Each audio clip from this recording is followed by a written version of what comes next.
Assalamualaikum warahmatullahi wabarakatuh. Perkenalkan, nama saya Vitalia Adila, CGP UPTD SDN Karangpenang Onjur 1 angkatan 7 kelas 115. Di sini saya akan merefleksikan tentang pendidikan KHD.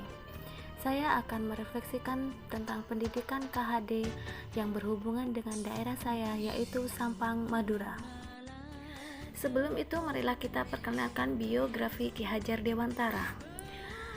Ki Hajar Dewantara bernama asli Raden Mas Suryadi Suryaningrat. Beliau lahir di Yogyakarta pada tanggal 2 Mei 1889 dan meninggal di Yogyakarta pada tanggal 26 April 1959. Raden Mas Suryadi Suryaningrat dikenal dengan Ki Hajar Dewantara, yaitu Bapak Pendidikan Nasional Indonesia, yang hingga saat ini filosofi tentang pendidikannya kita pakai sampai saat ini. Inilah pola pendidikan KHD. 1. Asas pendidikan KHD.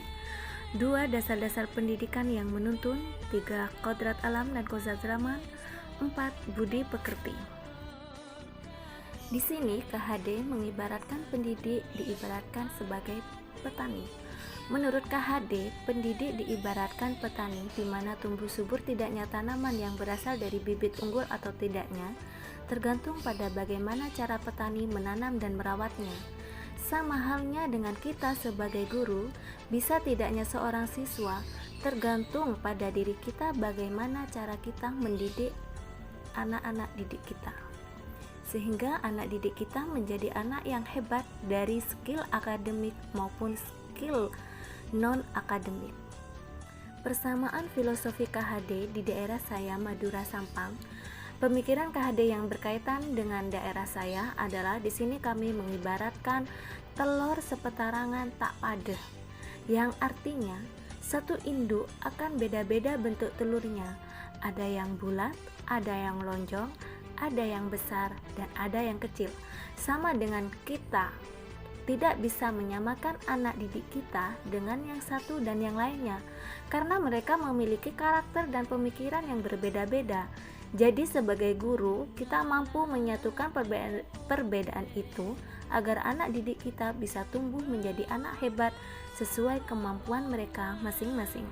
Selain itu ada lagi, yaitu kodrat alam dan kodrat zaman. Kodrat alam, pendidik mampu menyesuaikan cara mengajarnya sesuai lingkungan alam anak tempat mereka tinggal.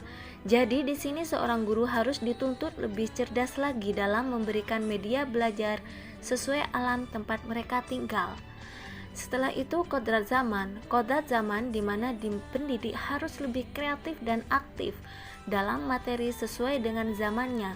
Di sini kita dituntut untuk menyesuaikan dengan zaman yang sudah modern, karena anak-anak tumbuh di era globalisasi milenial teknologi. Kita sebagai guru mampu mengubah cara mendidik anak sesuai yang ada di saat ini, karena itu lebih disukai dan dipahami oleh anak-anak kita.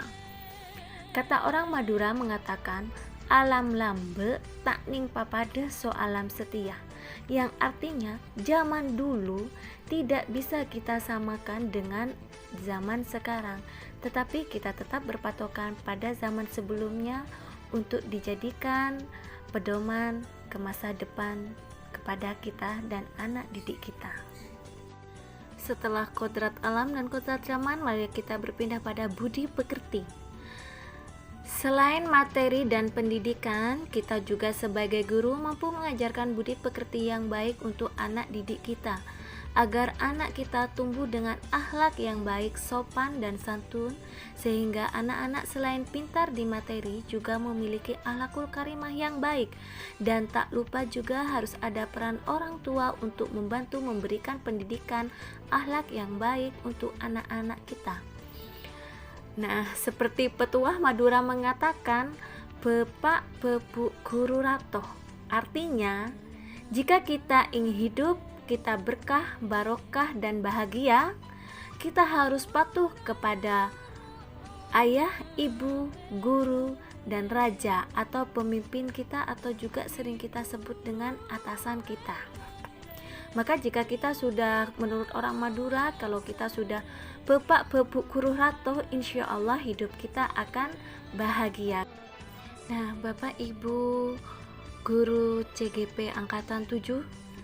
Demikianlah refleksi KHD yang berkaitan dengan lingkungan di daerah saya Madura Sampang yang bisa saya paparkan.